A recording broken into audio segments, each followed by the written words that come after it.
Hello, we're back with another tutorial. Yeah, I'm sorry, it's been a long time. It's been a long time since I dropped something, but I've been up here on some things. So today is another retouching day. So we're going to retouch an image of my new model that I got an official new model. Yeah, so we're going to retouch this image. Photoshop, Capture One, Photoshop again. So we're going to use Photoshop and Capture One today, and we're going to look at how we got it from this to this. So stay tuned and keep on. Let's go in.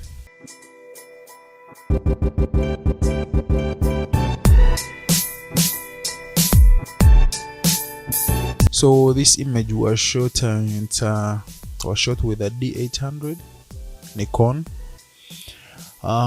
50 millimeters light. It was a strobe, a D600. Yeah. So yeah, that's all about it. No, it's not this one.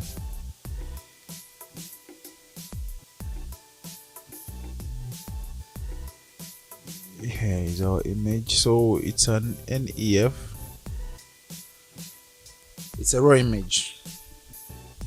Yeah, it was shot the evening times, approximately 6 p.m. It's a 6 p.m. image.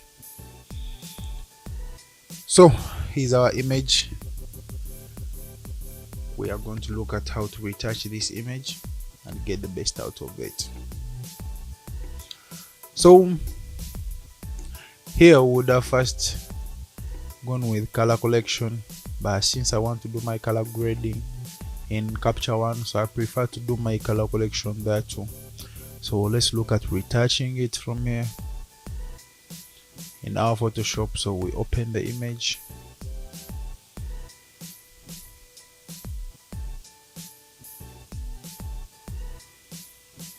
So the first thing we do when we open our image in Photoshop, we first have to duplicate it, then come and remove the blemishes, the ones you feel that they ain't needed, or the high frequencies that are too strong.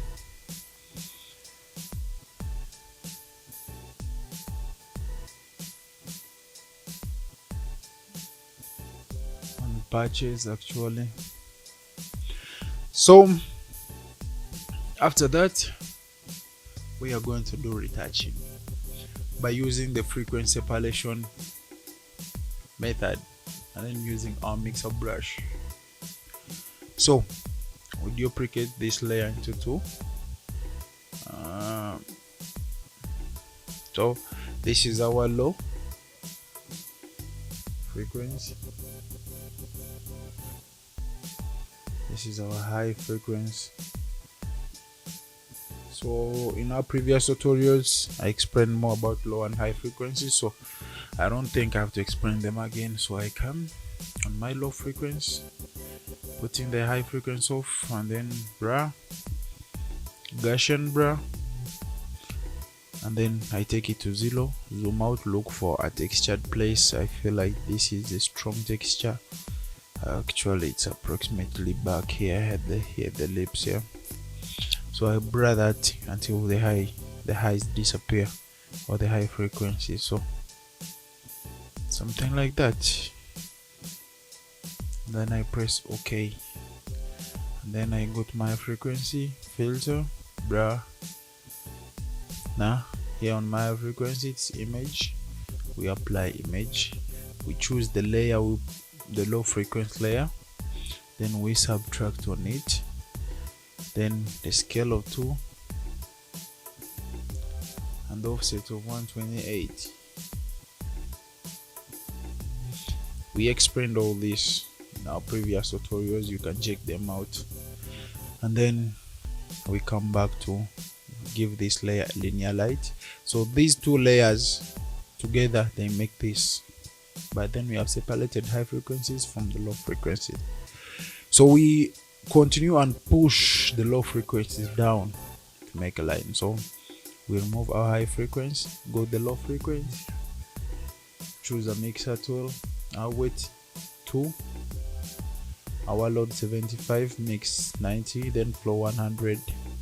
So these are the perfect settings for me, but even if you go where these will be the only good settings.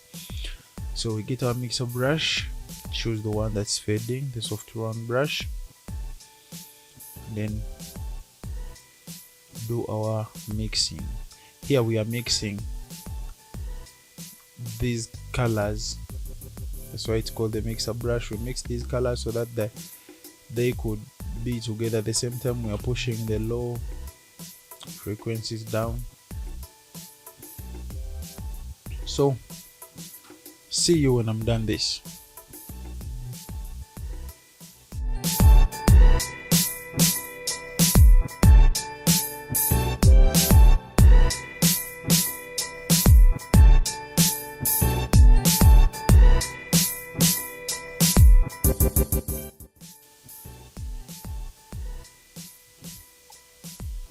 So we are back. I'm done, and after pushing down your low frequencies lower, so you can bring back your high frequency.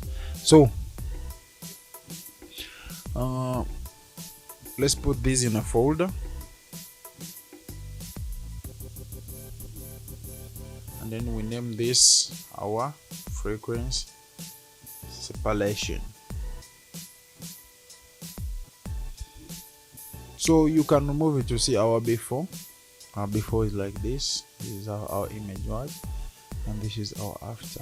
Before, after, before, after, before, after. I think now you see the difference, and you know what we have done to our skin.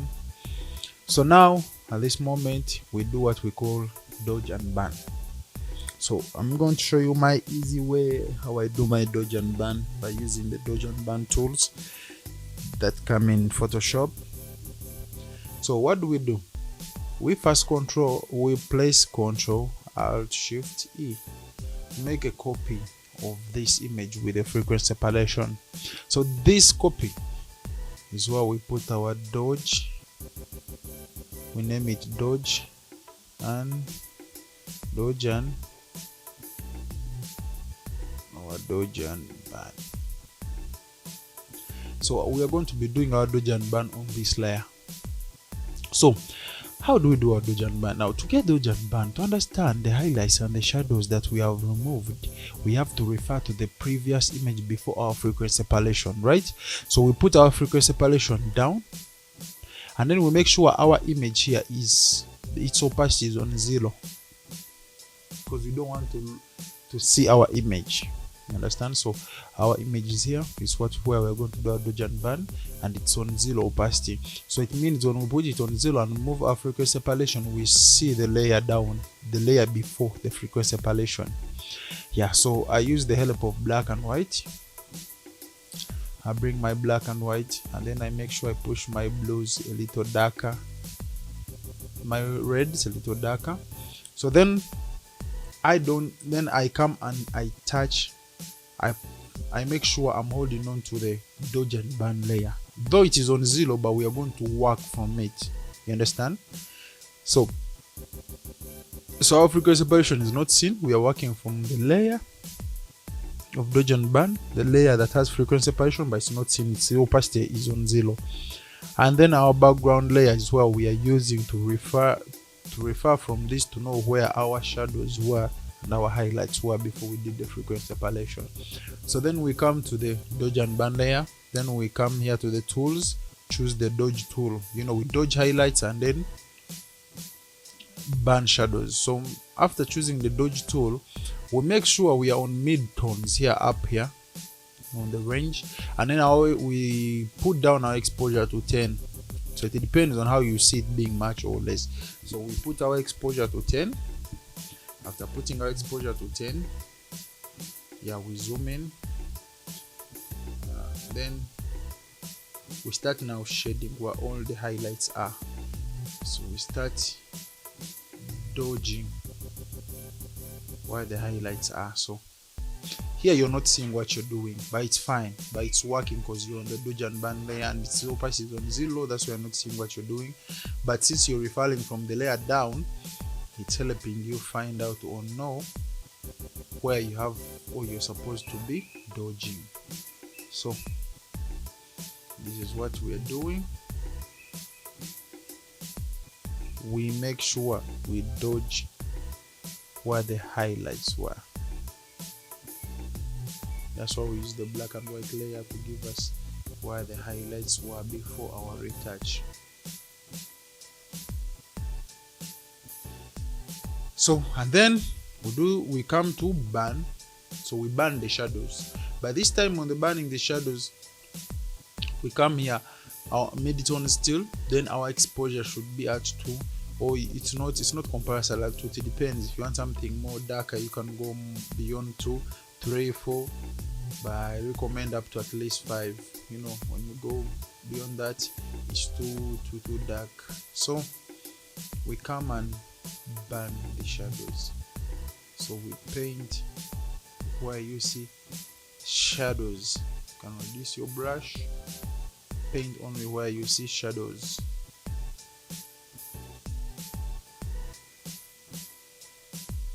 Only where you see shadows.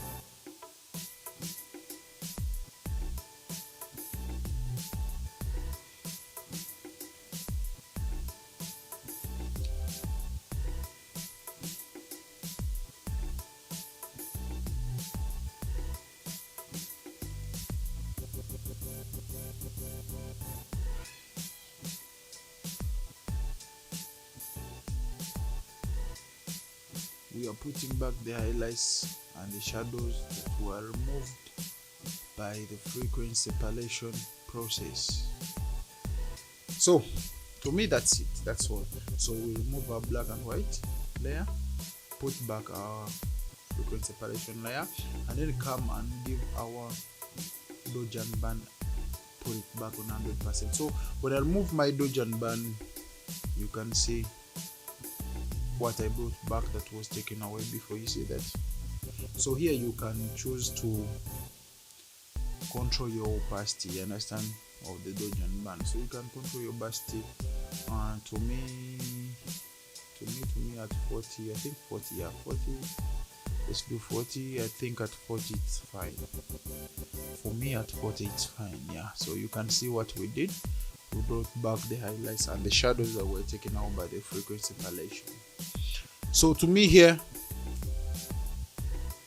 you can do teeth whitening if you like teeth whitening. So there's a lot of ways of doing teeth whitening, but then I will explain the action I have here. Teeth whitening. So what did we do on the teeth whitening? We put a photo filter here, and then we went to a cooling filter of 82, and then we clipped the black and white layer, did some little changes to the blues, kind of darker, then to the cyans, we bring them to the light part, and then we clip that to our photo filter, and also did some curves here whereby we put out the shadows, or reducing the contrast, making it white. We clipped all these two into our photo filter and inverted it, you understand, because if it's not inverted, this is how it will be. It's not inverted, it will whiten the whole image. Thank you. See, so since we don't want it on our skin or the whole person, so we Control I, we invert it again, and then we come and paint all those effects where we want them to appear. So we get our brush, make sure our foreground is white, and then the background is black, and then we paint our effects where we want, which helps them to put that cooling filter we put, and then the black and white layer 2 filter we put. So all these layers be encoded here to make this white. understand? So that's how it does our teeth whitening. So actually you can do the same on the eyes if you have the eyes there around, but our model now, she has eyes in the sunglasses. So when we remove this is our before after with our teeth. So I think here you may crop according to how you want to use your image.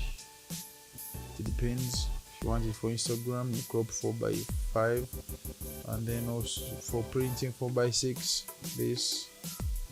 So what you feel you want to crop, I'm going for 4x5 because Instagram is for Instagram. Then I resize my cropping and that is it. So then I have to take it to my capture one. So before I take it to capture one, I always come here to edit and make sure my profile is not Adobe RGB, it's sRGB. So I come to edit and then convert to sRGB.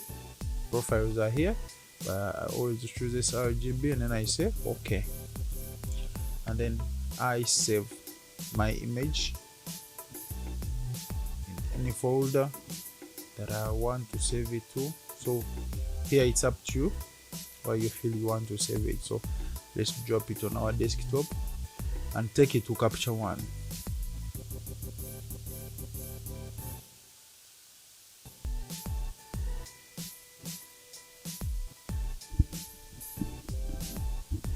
So we're here in capture one.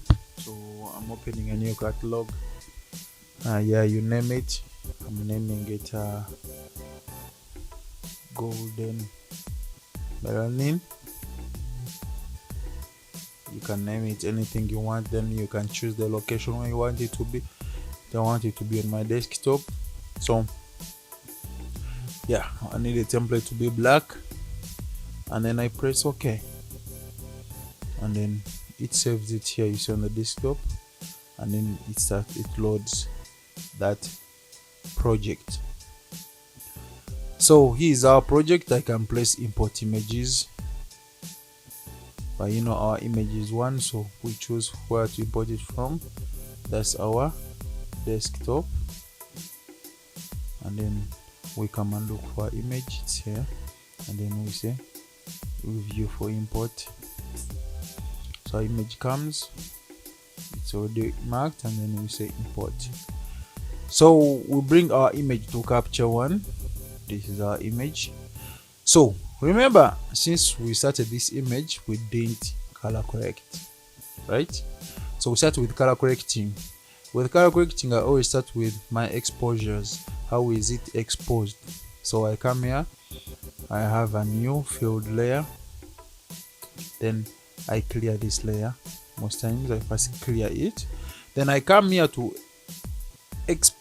exposure warning, and I click it on. So when I click it on, it shows me the parts that are too exposed. You understand? So these parts are too exposed. So the only way to remove these parts, I just come here to my highlights, and then I drop down my highlights. You understand? So here you're not seeing anything because we haven't marked where, we haven't selected where to export. We are seeing places that are overexposed, but we haven't marked. So we come here, get our brush, then place M. When you press M, you see what the brush will be marking. So I can come and be like, this is where I want my effect to appear.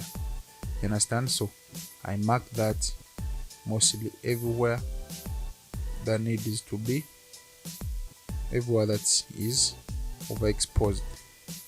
So I mark all these places that are overexposed.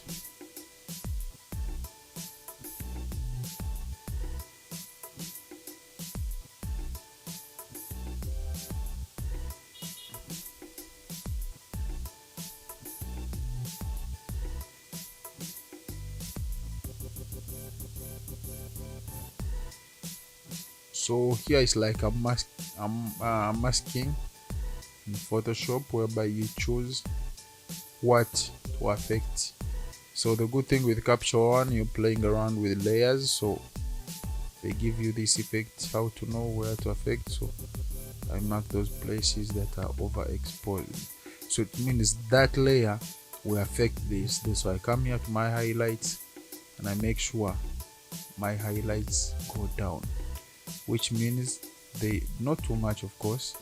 I remove those overexposed places.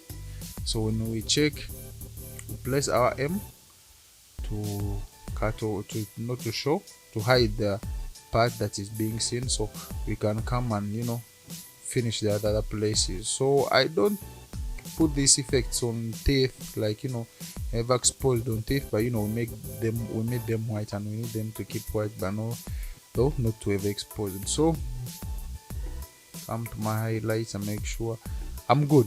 So when you click the before and after and remove the exposure warning, so you can see parts that were exposed before, and here they are not exposed before, here they are not exposed. So that's our first step. Then now this image or this lady was taken under those evenings whereby the sun was setting, so there is no way the picture was taken in good lighting with a good reflector, so we don't have those too much shadows, so we can't work on shadows, brightness, contrast, saturation, because I see here we good. To me we good, but if you have a pic that needs that, could come and check out the contrast, brightness, saturation and all that. So this is my first layer, working on the overexposed parts, understand? So I could come back to that layer and pull little highlights back in, because we don't want the whole pic to be dead. So then now the next thing is work on the skin. So we need to unify skin tones. We need these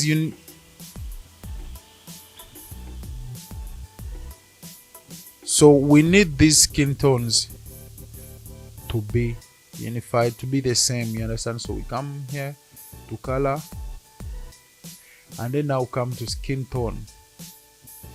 So we can zoom in and then get our picker tool. So we pick a skin tone we feel should be the uniform skin tone. Remember, she's dark, she's not too brown, actually she's dark. We want to keep the melanin look and then also keep the golden look. So we come to where we feel this is the skin we want to maintain, the skin tone, and we pick that skin tone, understand? So we could view select color to know what we are, what we have chosen. So we can take it away from the reds, because you wouldn't want it to be in the reds, or you can, if you feel you want also to come with the reds, it's fine. And then we come here to where we want to unify it from, so we smooth it. Smoothing it is, you see this fading color, it shows that these colors are fading into each other. If we don't want to smooth, we would do this and then to cut exactly those colors, but then you need to smooth a little bit to push those colors a little bit into each other. Then we come here, we make sure now we start unifying it. Our hue could go to the reds or to the oranges, you understand? So if you feel you want them to the oranges, well and good. If you feel you want them to the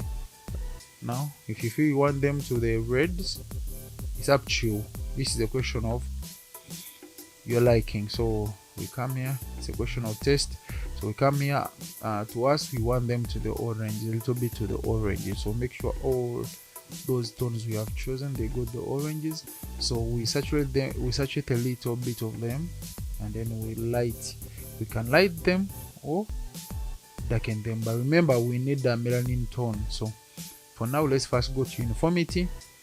So let's do the same thing with uniformity. We need our hue, all the colors in that selection you have chosen, to go to the oranges, not to the reds. So we push them to the oranges a little bit. You see what we're doing? And then we come to the lightness, the saturation, we saturate them a little bit, you understand? And then we go to the lightness, we leave them to the at 0, because we need this she's dark, we don't need it to be too bright. So then we can go by the lightness or the amount here around, and then we push it a little bit to the dark. You understand? So we have unified the whole skin tone into one, from having many colors in the skin to one color. So we can remove this, and then we can see our before and after. So we can click on before. So our before, let's zoom in. It was like this before, so this is our after. You see the skin is unified, and that kind of warmness, you understand? You see that? You see that? You can see our before, after, before, after. We're trying to unify that skin from to look that melanin golden look, you understand? So that's our layer here. But then we realize this, despite we have been working on the skin, it's affecting some more oranges around here. Around here, when you check our before, these are yellows, now they're becoming oranges, too much of oranges, because this effect is affecting them. So what we have to do is we pick here and then say clear mask. Clearing mask is all our effects are in here, but they are not affected anywhere unless we are the ones to choose where the effects have to go. So we come here and pick our brush tool. Then we can determine here the size, also the hardness, opacity and flow. So we come and start applying that only on the skin. I hope you get me. We've cleared the layer, and now we are putting our effects where we want it to be, not everywhere on the whole image. So we apply our effect only on the skin. Textures, if you don't have Capture One, you have to download it and then follow up the process and get to understand what you are doing if you are interested in Capture One, because all these things can be done also in Photoshop, but then it depends where you feel it's easy for you. So we apply that effect around only on the skin tones we're working with, because we wouldn't want this effect to affect our clothes, because we work only clearly in the skin tones. So this is what I'm doing.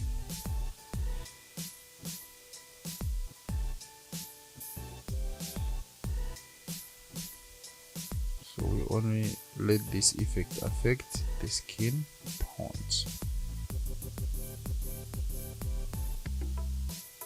So we brush it on the skin tones.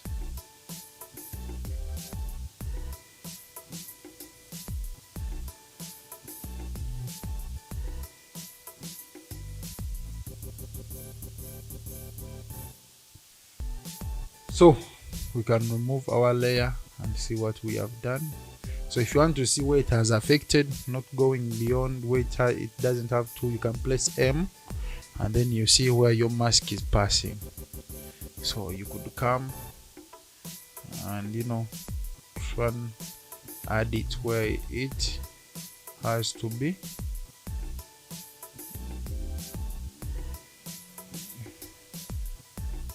So don't worry, sometimes if it has to go overboard, sometimes if the orange you selected are not there, so they won't be affected, the place won't be affected, you understand? Be affected only where that color is.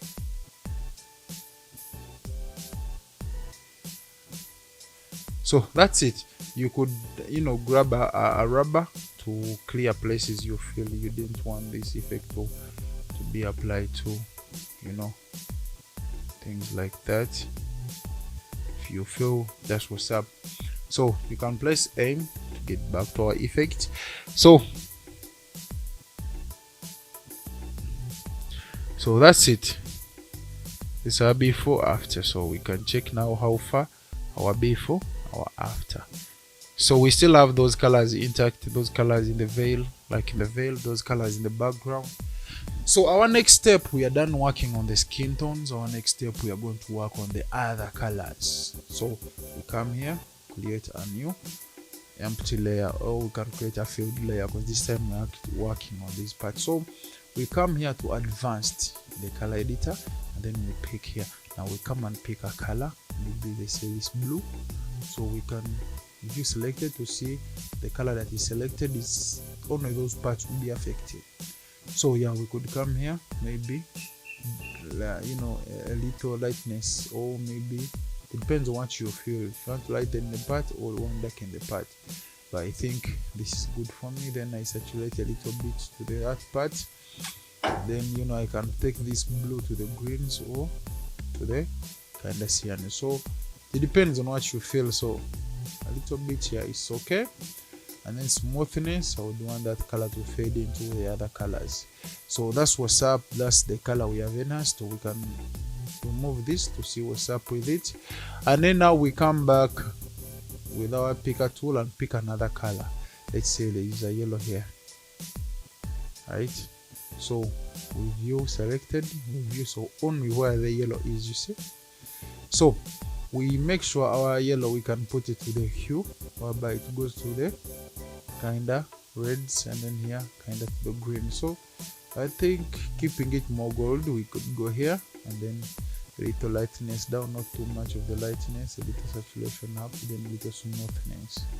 Understand? So we could put the saturation a little bit down, and make sure actually we remove this yellow from the skin tones. You see, it will be affecting our skin tones, and we already set our skin tones. So we push here this yellow from the skin tones, so make sure it's not there. So that's what's up, and then, you know, we go back. So this is what makes it more easier with Capture One. You understand? Capture One is makes it more easier. So then that's our layer here. You see? So now we do our last layer actually. So our last layer is going to be called color balance, or what I will call color grading, the last color grading, or what we call sealing. So that's our color balance. So I already have an effect here. I've already done now my color balance. I've already done. So we just come here and put it in. Then I will explain what I did. Come here, and then it's here, color balance preset golden. I put it here.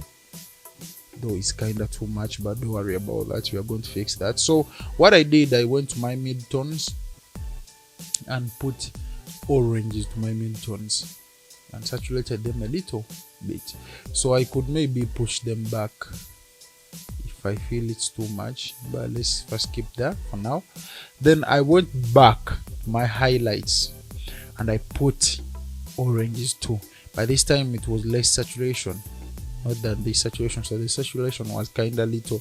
I saturated them a little, and then, you know, I left it at the middle. I didn't darken or highlight it, but sometimes you can highlight them if you feel like that's what you want. You understand? So then I came to my shadows and I put blues in my shadows. You can see those blues in the shadows, those blues fading in the shadows, and then I saturated them a little bit high. So I could come here and then, you know, change the opacity, because this is, it feels overboard for our image, because you can see our before and after, it's like it's overboard. So we come here to our opacity and then reduce a little opacity. Sometimes you could first go back to 0 and then reduce 10 by 10, you know, see what's up. So at 40, 50, at 50, I think that's the best way. So when you remove our color balance, this is our before, this is our after. So let's look at our before and after for the whole image. So we can come here and see this was our before when we brought in the image to Capture One, and this is our after, the final one, because we need to keep that melanin golden look. So this is our before, our after, before, after. I think that's all on our image, and, you know, keep in touch. We're going to be doing more retouch tutorials, and now I'm back. So this is what's up. If you don't have Capture One, you can download it. If you don't have Photoshop, you can download it. So this is what we did from Photoshop to Capture One. So see you guys next time.